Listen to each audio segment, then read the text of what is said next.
Liz Truss has emerged from the shadows to launch an attack on Prime Minister Rishi Sunak, and this she did in an article published Sunday in the Telegraph.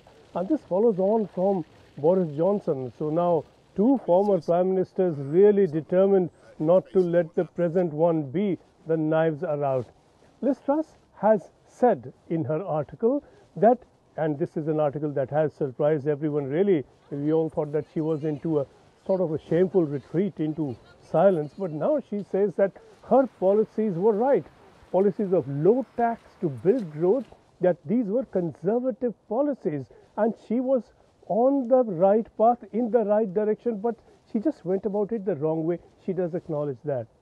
She says she was brought down by a left-wing economic establishment, and that was led by the media and by people more widely, but that if growth is what Britain wants, her policies were the policies for Britain to follow, and still are the policies for Britain to follow. Britain, no doubt, is in a recession. It has not shown any growth, and she is clearly blaming Rishi Sunak's policies for this position. She was clearly arguing entirely in line with her campaign earlier. Rishi Sunak's policies, she said, would inhibit growth, and she now says that the recession confirms that she was right, and Britain indeed is the only country, the only major country that is not recording growth at present.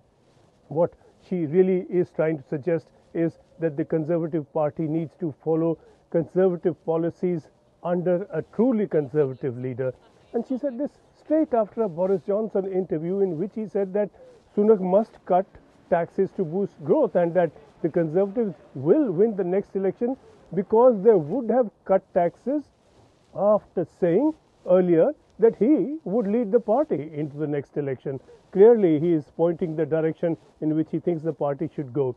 So now we have two former Prime Ministers, though both have been discredited in their own ways, projecting themselves as truly conservative in place of Rishi Sunak.